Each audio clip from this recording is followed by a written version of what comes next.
Majina yangu naitwa Sara. Naenda kusoma Efeso 6:1 hadi mstari wa 21. Naye nasema, enyi watoto watiini wazazi wenu katika Bwana, maana ndio haki. Mstari wa 2, waheshimuni baba yako mama yako. Amri hii ndiyo amri ya kwanza yenye ahadi.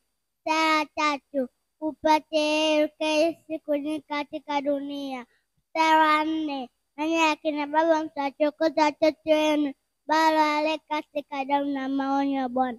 Mstari wa 5, enyi watumwa watiini wao walio bwana zenu kwa jinsi ya mwili, kwa hofu na kutetemeka, kwa unyofu wa moyo, kana kwamba ni kumtii Kristo.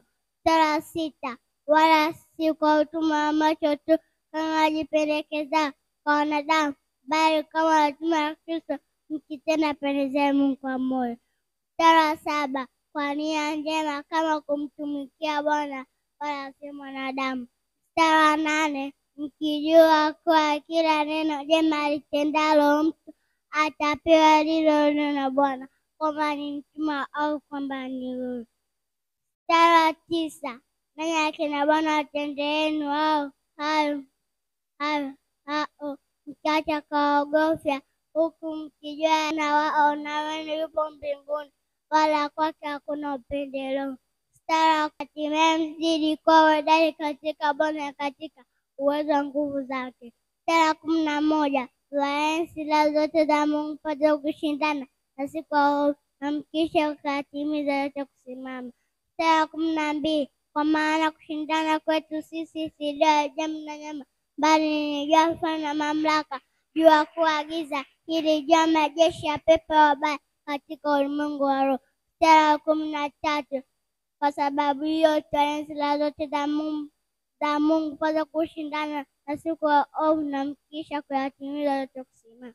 Mstari wa 14, basi simameni hali kweli mmejifunga viunoni na kuvaa dini yake kifuani. Mstari wa 15, na kufungiwa miguu tayari tupatao kwa Injili ya amani. Mstari wa 16, zaidi ya yote mkitwaa angani ya amani, ambao kwa hiyo mtaweza kuzima mishale yote ya ule mwovu. Mstari wa 17, tena ipokee nchi ya pili ya wokovu na upanga wa Roho ambao ni neno la Mungu. Mstari wa 18, kwa sala zote na maombi mkisali kwa jambo hili na kudumu katika kuombea watakatifu wote. Mstari wa 19, pia na kwa ajili yangu mimi nipewe usemi kwa kufumbua kinywa changu, ili nihubiri kwa ujasiri ile siri ya Injili. Mstari wa 20, ambayo kwa ajili yake mimi ni mjumbe katika minyororo, acha nipate ujasiri katika huyo kunena jinsi mpasavyo kunena. Mstari wa 21, basi ninyi nanyi mpate kuzijua habari zangu ni hali gani. Tikiko ndugu mpendwa, mhudumu mwaminifu, atawajulisheni mambo yote.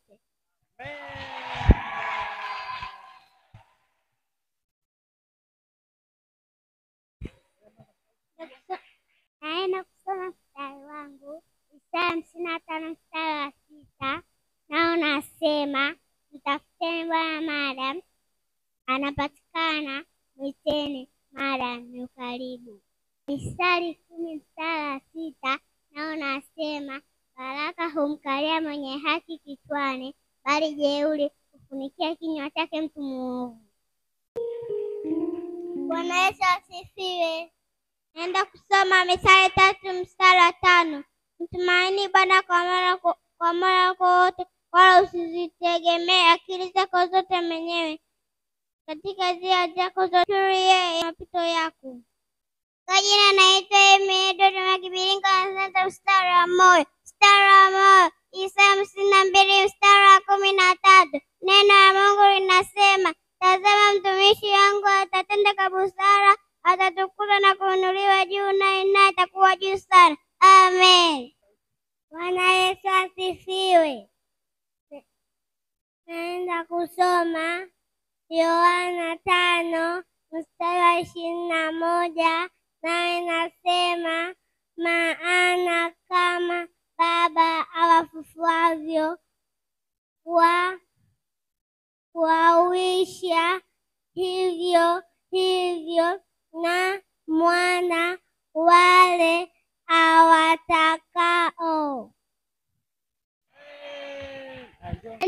kusoma mstari wa Waefeso 6:1 na inasema, enyi watoto watiini wazazi wenu katika Bwana, maana ndio haki. Waheshimu baba yako na mama yako. Amri hii ndio nguzo kwenye ahadi. Bwana Yesu asifiwe. Naenda kusoma Misali 15 mstari wa kwanza nao nasema, japo la upole hugeuza hasira, bali neno liumizao huchochea adhabu. Mstari wa pili, ulimi wenye hekima hutamka maarifa vizuri, bali mpumbavu humwaga upumbavu. Mstari wa tatu, macho ya Bwana yapo kila mahali, yakimchunguza mbaya na mwema. Mstari wa nne, ulimi safi ni mti wa uzima, bali ukorofi wa ulimi huvunja moyo.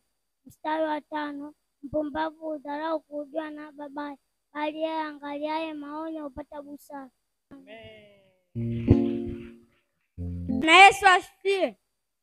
Naenda kusoma Luka 10 mstari wa 25 mpaka wa 30. Nao nasema, natazama mwanasheria mmoja alisimama naye akisema, Mwalimu, nifanye nini ili niurithi uzima wa milele? Mstari wa 26. Kasema, imeandikwa nini katika Torati, wasomaje? Mstari wa 27.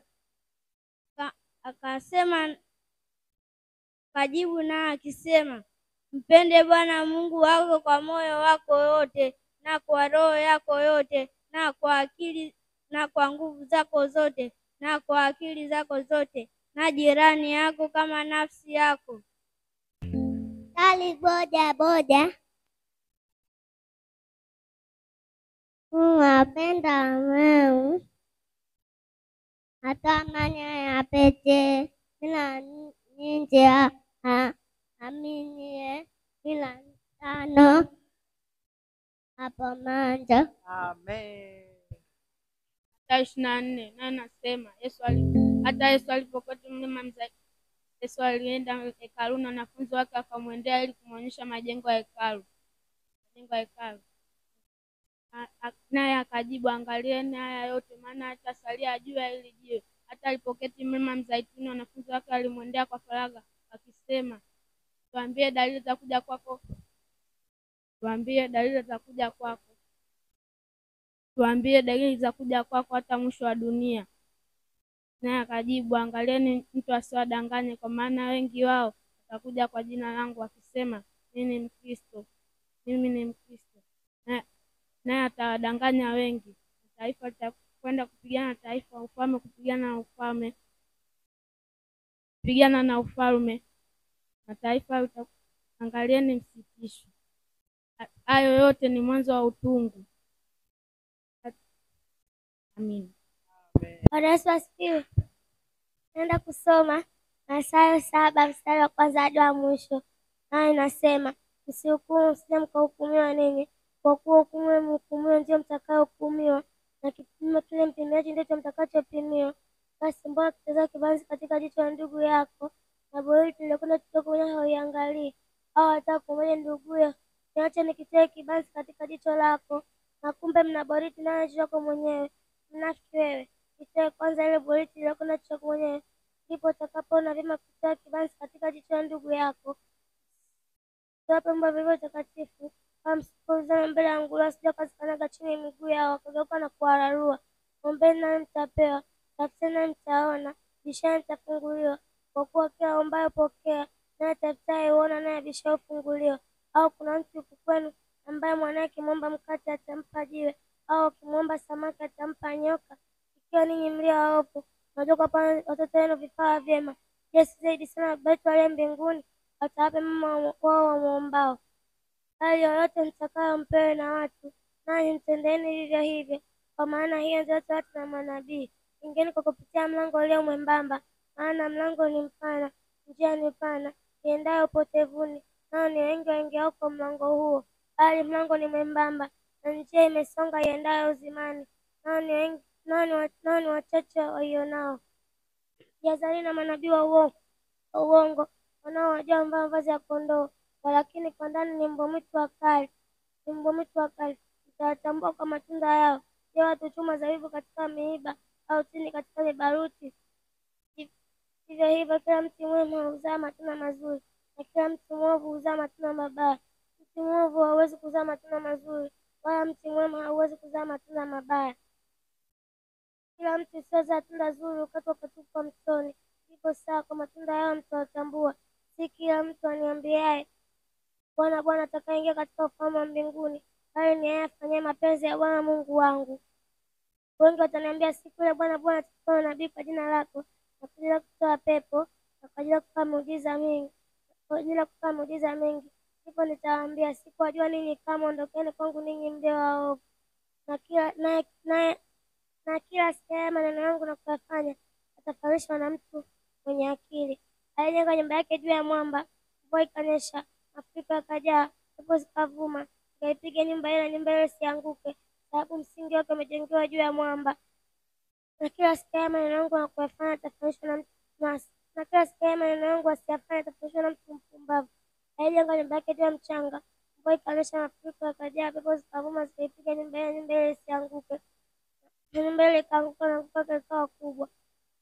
Yesu alipoanza kuzungumza yale, makutano walimshangaa kwa mafundisho yake, maana alikuwa akiwafundisha kama mtu mwenye amri, maana si waandishi wao. Amen. Bwana Yesu asifiwe.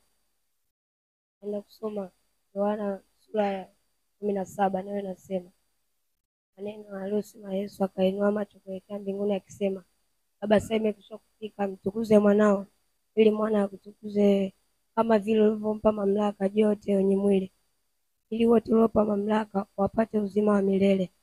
Na uzima wa milele ndio huu, wakujue Mungu wa pekee wa kweli, na Yesu Kristo uliyemtuma.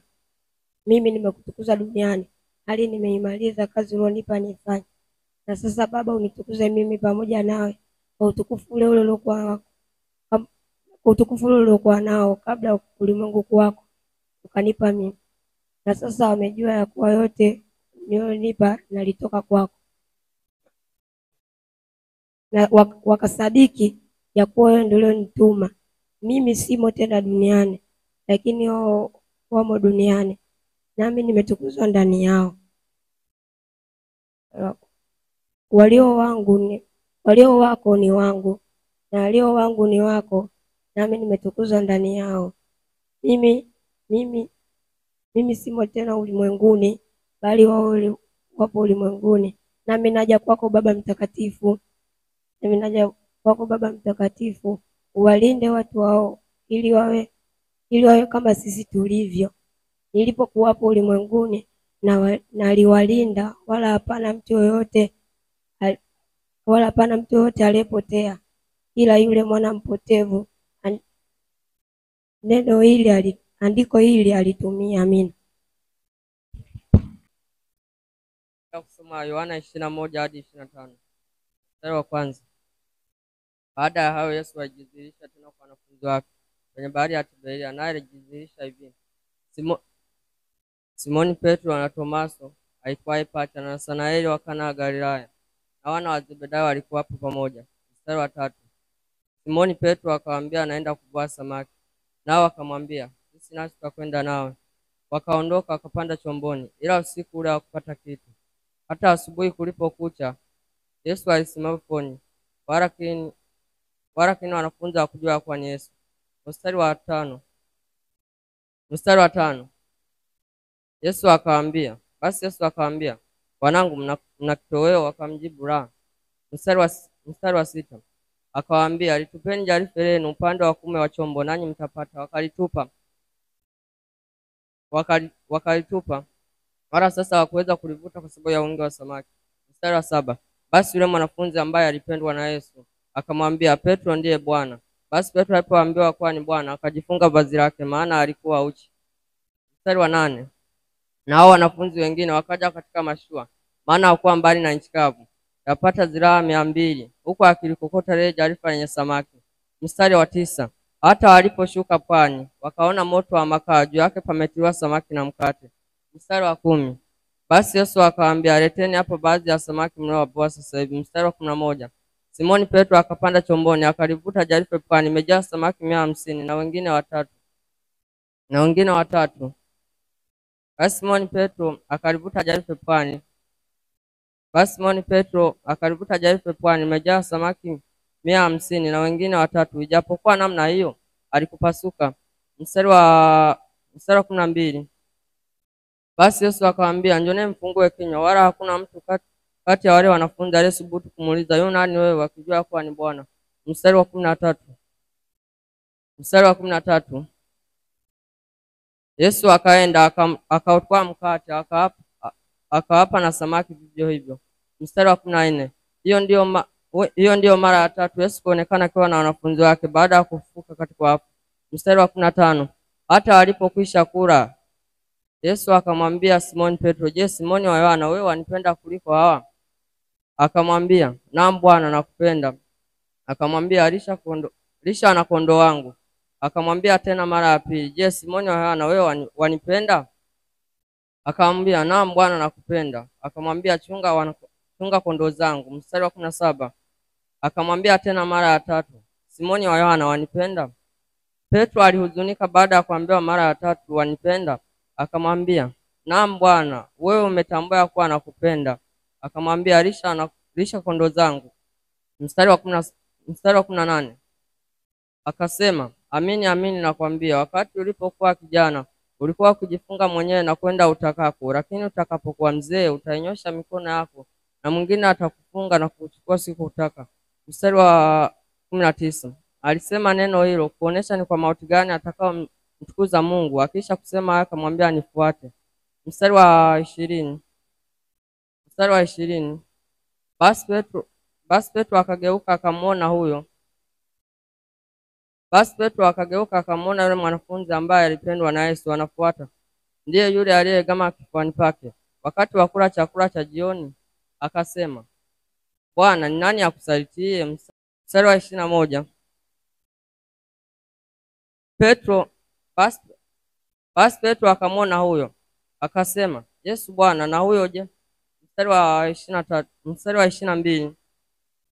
Akamwambia, ikiwa nataka huyo akae hata nijapo, imekupasaje wewe unifuate?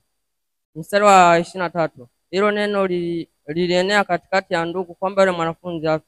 Lakini Yesu akamwambia mwanafunzi yule hafi, bali ikiwa nataka huyo akae hata nijapo. Mstari wa 24. Kuna mambo mengi. Huyu ndiye yule mwanafunzi ashuhudiaye na aliyeandika haya, nasi twajua ushuhuda wake ni kweli. Mstari wa 25. Kuna mambo mengi aliyofanya Yesu ambayo kusema andike moja moja, nadhani hata ulimwengu usingetosha kwa vile vitabu vitakavyoandika. Bwana Yesu asifiwe. Yesu asifiwe. Naenda kusoma Mathayo 9 nao nasema, akapanda chomboni akavuka akafika mjini kwa. Mstari wa 2. Natazama akamletea mtu mwenye kupooza amelala kitandani, naye Yesu alipoiona imani yake akamwambia, jipe moyo mkuu mwanangu, umesamehewa dhambi zako. Mstari wa 3. Natazama baadhi ya waandishi wakasema nafsini mwao, huyu anakufuru. Mstari wa 4. Naye Yesu alikujua mawazo yao nafsini mwao akasema, wewe mnawaza maovu mioyoni mwenu. Mstari wa 5. Kwa maana rahisi ni ipi kusema umesamehewa dhambi, ondoka na uende. Mstari wa 6. Lakini mpate kujua kwamba mwana wa Adamu anayo amri duniani ya kusamehe dhambi. Akamwambia mwenye kupooza, ondoka ujitinde kitanda chako uende nyumbani kwako. Mstari wa 7. Akaondoka akaenda zake nyumbani kwake. Mstari wa 8. Makutano alipomwona walistaajabu akamtukuza Mungu aliyewapa amri ya namna hii. Mstari wa 9. Na Yesu alipokuwa akipita huko, tazama alimuona mtu amekaa forodhani ndani Mathayo, akamwambia, nifuate. Akaondoka akamfuata. Mstari wa 10. Ikawa alipoketi nyumbani yale chakula, tazama watoza ushuru wengi na wenye dhambi wakaketi pamoja na Yesu na wanafunzi wake.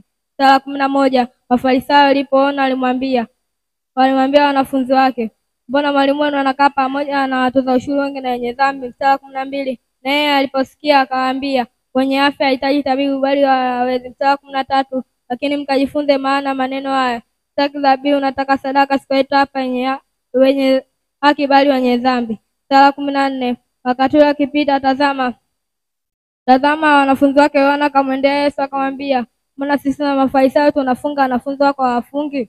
Mstari wa 15. Yesu akamwambia, wezaje mtu kualikwa harusini kuomboleza wakati bwana harusi yuko hapo hapo? Siku zitakapokuja bwana harusi akiondolewa, nao watafunga. Mstari wa 16. Watu hawatii kiraka katika nguo mpya wala vazi kuukuu, maana huondoa kila kipande cha vazi na palipotatuka usidi. Mstari wa 17. Watu hawatii divai mpya katika viriba, bali wakitia divai, divai itamwagika na viriba vitapasuka, bali huita divai mpya na viriba vikahifadhika vyote. Sura 18. Wakati yule akawaambia, tazama jumbe mmoja akamsujudia Yesu akamwambia, binti yangu amekufa, lakini utakapomshika mkono ataishi. Sura 19. Yesu akamfuata yule jumbe pamoja na wanafunzi wake. Sura 20. Tazama mwanamke alikuwa na ugonjwa kutoka wanadamu miaka 12, akaenda nyuma ya upindo wa vazi lake akasema, nitakapomshika upindo wa vazi lake nitapona. Sura 23. Yesu akageuka akamwona yule mwanamke akamwambia, kadiri ya imani yako jipe moyo mkuu, binti yangu, imani yako imekuponya. Sura 23. Yesu alipofika nyumbani kwa ule jumbe, aliona apiga filimbi na makutano akiomboleza. Akawaambia, huyu kijana hajafa bali amelala tu, akamcheka sana. Sura 24. Yesu alipoingia akamshika mkono yule kijana akaishi. Sura 26.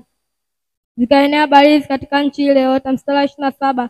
Naye Yesu alipokuwa akipita kutoka huko, tazama, aliona vipofu wawili wakipaza sauti akisema, Tulemu mwana wa Daudi. Sura 28. Na Yesu alipokuwa nyumbani, wale vipofu wawili wakamfuata akamwambia, Yesu akamwambia, mnaamini naweza kufanya hilo? Akamwambia, naam Bwana.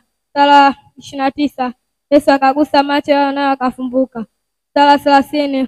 Macho yao akafumbuka. Yesu akaagiza kwa nguvu akasema, angalieni hata mtu mmoja asijue. Sura 31.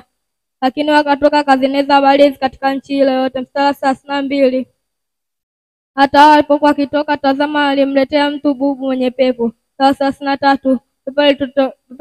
Pepo ulipotolewa yule bubu akanena. Sura 34. Mafarisayo akaagiza kwa mguu wa pepo, atoa pepo. Sura 35. Na Yesu alipokuwa akipita kutoka huko, na Yesu alipokuwa akizunguka katika miji na vijiji na masinagogi akihubiri habari njema, kupooza magonjwa na kutoa udhaifu wa kila aina. Sura 36. Naye alipowaona alihurumia, kwa sababu alikuwa amechoka na kutawanyika kama kondoo wasio na mchungaji. Sura 37. Yesu akawaambia wanafunzi wake, mavuno mengi, watendakazi ni wachache. Sura 38. Yesu akawaambia, mwombeni Bwana wa mavuno yake alete watendakazi katika mavuno yake. Sura ya 2. Nayo nasema, akawaita wanafunzi wake akawapa amri ya pepo wachafu, kupooza magonjwa na kutoa udhaifu wa kila aina. Sura ya 2. Na majina ya mitume 12 ni haya: Simoni aliyeitwa Petro, Andrea nduguye, Yakobo Zebedayo na Yohana nduguye. Sura ya 3. Filipo na Bartholomayo, Tomaso na Mathayo mtoza ushuru, Yakobo Alfayo na Tadayo. Sura ya 4. Simoni ndiye Mkananao na Yuda Iskariote ndiye mwenye kumsaliti. Sura ya 5. Hao tena shala Yesu akaagiza kwa nguvu akasema, katika njia ya mataifa msipite, wala katika mji wa Samaria msiingie. Sura ya 6.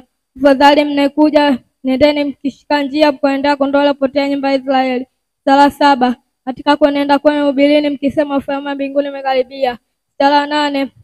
Pozeni magonjwa, fufueni wafu, takaseni nyoyo ukoma, toeni pepo, mmepewa bure, toeni bure. Sura ya 9. Naye Yesu.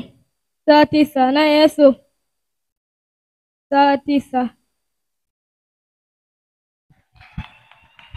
Bwana Yesu asifiwe. Na kusoma Matendo ya Mitume sura ya 2, mstari wa 1 hadi wa 19. Hata ilipotimia siku ya Pentekoste, walikuwa wote mahali pamoja. Ukaja ghafla kutoka mbinguni uvumi kama uvumi wa upepo wa nguvu, kaenda kasi kuelekea nyumba aliyokuwa ameketi. Ukatokea ndimi zilizoganyikana kama ndimi za moto uliowakalia kila mmoja wao. Wote wakajazwa Roho Mtakatifu na kusema kwa lugha nyingine kama Roho alipojalia kutamka. Na walikuwako Yerusalemu Wayahudi wakikaa, watu wataua watu wa kila taifa chini ya mbingu. Hata